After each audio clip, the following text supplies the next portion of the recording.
네, 마켓 트렌드 시간입니다. 이번 주에는 아무래도 17일과 18일 예정돼 있는 FOMC 회의에 모든 시장에 눈이 좀 쏠려 있습니다. 아무래도 테이퍼링이 시작되느냐 또는 테이퍼링이 언제 시작될지 그 시기가 나오느냐 이거에 따라서 굉장히 시장이 많이 달라질 수 있기 때문이죠. 저희가 바로 해석을 해드리겠습니다. 마켓 트렌드 김종유 전문위원 모셨습니다. 안녕하십니까? 네, 안녕하십니까? 네, 관련된 이슈 설명해 주신다고요? 네, 금융시장에서의 반응이나 이런 것들을 봤을 때 과연 이번 테이퍼링은 과연 실시가 되는 것인지, 또 실시가 된다면 어느 정도의 규모로 시도되는 것인지, 또 그렇다면 우리 시장 내에서는 어떠한 대응 전략이 필요할지 살펴보도록 하겠습니다. 네, 알겠습니다. 자, 지금 전문위원의 직접 사견을 좀 듣는 건가요? 아니면 어떤 다른 내용들을 통해서 저희 제가 이제 개인적으로 추정하는 내용이고요. 뭐 시장의 컨센서스와는 뭐 그렇게 크게 다르지 않기 때문에 뭐 시장에서 바라보는 시각과는 비슷하다라고 판단하고 있습니다. 먼저 좀 금융시장에서 찾아보게 되면 전체적으로 지금 연준이 가지고 있는 부채가 너무 커졌죠. 과거에 보지 못했던 그런 부채 수준입니다. 준비된 그림을 보시면 뭐 국채도 많이 샀지만 모기지 담보증권도 꾸준하게 매입을 함으로써 한 달에 850억 불씩 사고 있는 것은 굉장히 부담스럽다라는 거죠. 그렇다면 결국은 언제 줄이느냐가 문제였을 뿐 줄이는 것은 당연하다라고 좀 판단을 하고 있고요. 개인적으로는 올해 9월부터 줄였어야 좀 더 효율적인 관리가 됐을 텐데 올해 9월에 뭐 시장의 여러 가지 불안 요인 때문에 줄이지 못한 것이 어떻게 보면 시기를 계속 지연시키고 있다라고 좀 봐야 될 것 같습니다. 금융시장 내에서 판단해 보게 되면요, 미국채 10년물 수익률은 다시 전고점 수준까지 올라왔죠. 이것을 살펴봤을 때는 두 가지 요인이 있습니다. 첫 번째 요인은 우리가 좀 살펴봤을 때 경제 성장률이 계속 올라가고 있다, 물가 상승 압력이 올라가고 있다라는 것을 반영하고 있는 거고요. 자, 두 번째로는 그동안 미국 채권의 가장 중요한 매수 주체였던 연준이 매수를 그만할 수 있다라는 그런 관점, 즉 테이퍼링이 시작할 수 있다라는 관점에서 채권 수익률이 올라가고 있는 거죠. 이 두 가지가 모두 반영되고 있다라는 점에서 봤을 때는 분명히 테이퍼링 시작은 눈앞에 다가와 있다라는 것을 암시를 하고 있는데요. 만약에 테이퍼링이 강하게 나올 것이었다면 가장 먼저 강세를 보여야 될 통화는 달러입니다. 최근 달러의 움직임은 굉장히 제한적인 수준에서 움직이고 있어요. 여기서 우리가 얻을 수 있는 시사점은 뭐냐면 테이퍼링이 설사 12월 달에 있다고 하더라도 아주 강한 강도는 안 나온다라는 거죠. 그러니까 시장이 예상한 강도였거나 아니면 예상보다 낮은 강도, 만약에 이제 150억 불 정도를 예상을 하고 있는데 만약에 200억 불, 250억 불 정도로 굉장히 규모 크게 나왔다.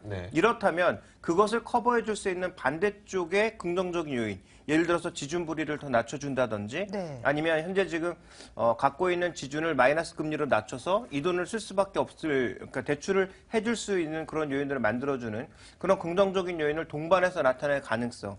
그래서 지금 금융시장에서 달러의 강세가 제한적인 것은 테이퍼링을 하더라도 반대쪽 요인, 즉 달러의 공급 요인이 존재를 하든지 아니면 시장의 예상보다 작게 나올 가능성을 보고 있다라는 거죠. 그래서 우리가 여기서 결론을 짓는다면 12월 달에 나올 가능성이 있지만 나온다고 하더라도 시장 예상 이상으로 강하게 나올 가능성은 별로 없다라는 것이 현재 금융시장에서 여러 가지 상황으로 봤을 때 우리가 추정해 볼 수 있는 변수다, 이렇게 판단하고 있습니다. 그런데 그동안 연준이 가장 또 강조했던 부분이요, 바로 실물 경제 회복의 신호가 명확해야 테이퍼링을 시작하겠다 이랬거든요. 도대체 어떤 지표들을 보면은 그런 명확한 시그널을 읽을 수가 있을까요?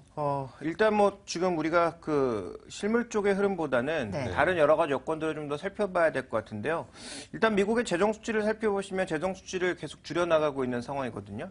그러니까 재정 수치가 좀 단계적으로 줄여나가고 있는데 미국 그 양원의 합의를 통해서, 물론 이 협의회 안에서의 얘기였지만 합의를 통해서 지금 어느 정도 진행되고 있는 얘기 내용 살펴보게 되면 재정 수치를 줄이는 속도를 둔화시키기로 했어요. 그러니까 이게 220억 불이라서 그렇게 큰 돈은 아니지만 분명히 이제 미국 경제는 도움이 된다라는 거죠. 굉장히 빠른 속도로 줄인다라고 했었는데 이걸 둔화시킨다라고 했으니까 앞으로 정부도 돈이, 카드가 있다라는 거죠. 그래서 쓸 수 있는 카드가 정부 쪽에 생겼다라는 것이 긍정적인 요인 중에 하나고요.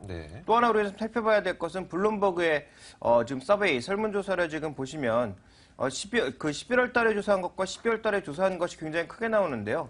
12월 달에 이제 줄인다라고 생각했던 사람이 11월 조사했을 때는 17%밖에 안 됐지만 12월 달 조사하니까 34%로 대규모로 늘었습니다. 그래서 이 11월 달과 12월 달에 조사에서의 차이점은 이쪽에 있던 사람들이 이쪽으로 많이 옮겨갔거든요.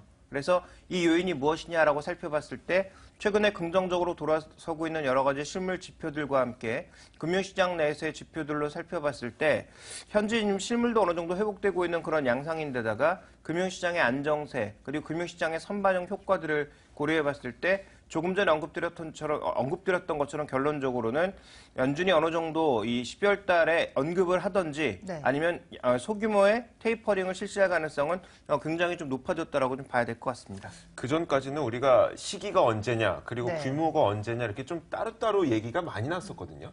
그게 중요한 게 아니라 시기랑 규모를 다 합쳐서 얘기가 나와야 가장 바람직한 그런 내용이겠네요.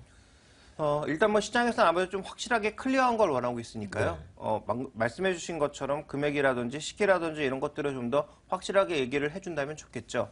다만 또 이제 시장에서 제기되고 있는 건 뭐냐면 일부 위원회 의견이긴 합니다만 이번에 또 그 10월 달 의사록에서 제시된 것은 그 포워드 가이던스를 바꾸자. 네. 그러니까 실업률 지금 몇 %를 더 완화시켜주자 이런 얘기들도 나오고 있습니다. 그래서 실업률이 지금 뭐 6.5% 가면 원래 그 테이퍼링이 끝나는 것으로 얘기가 됐었지만 네. 그 정도가 아니라 5.5% 정도의 수준까지 낮춰야 되는 게 아니냐 그런 일부 의견이 나오고 있거든요. 그러니까 이런 것들에 대한 확실한 의견까지 더 밝혀준다면 좋겠지만 아직까지는 일부 위원회 얘기고요. 또 내년 1월 달부터 연준위원이 전부 바뀌기 때문에 그와 관련돼서 우리가 좀 미리 예측해 볼 필요는 없을 것 같습니다. 그러니까 우리가 또 한 가지 좀 생각해 봐야 될 것은 뭐냐면 향후 이제 변수가 어떤 것들이 있는지 좀 점검을 해볼 필요가 있을 것 같은데요. 준비된 그림을 보시면 지금 주택시장에 대해서 가장 주목을 해봐야 될 것 같습니다.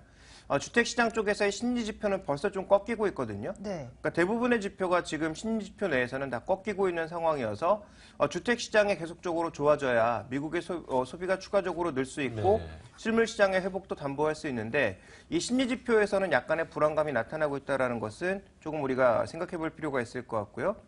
지금 건축 허가가 굉장히 빠른 속도로 늘고 있고 이것이 과거 2000년부터 2007년간의 월 평균과 비교해 봤을 때도 월등히 높거든요.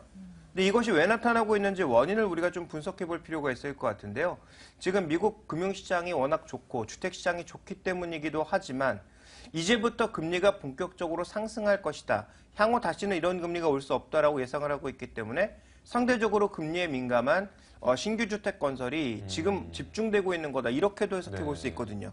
그러면 기존 주택의 지금 흐름도 약간 둔화된 양상인데다가 최근에 가장 좋았던 신규 주택도 피크를 치고 떨어지기 시작한다면 미국 경제 성장의 한 축을 담당할 수 있는 주택 시장의 둔화 가능성에 대해서는 좀 고민이 필요하다라고 판단하고 있고요.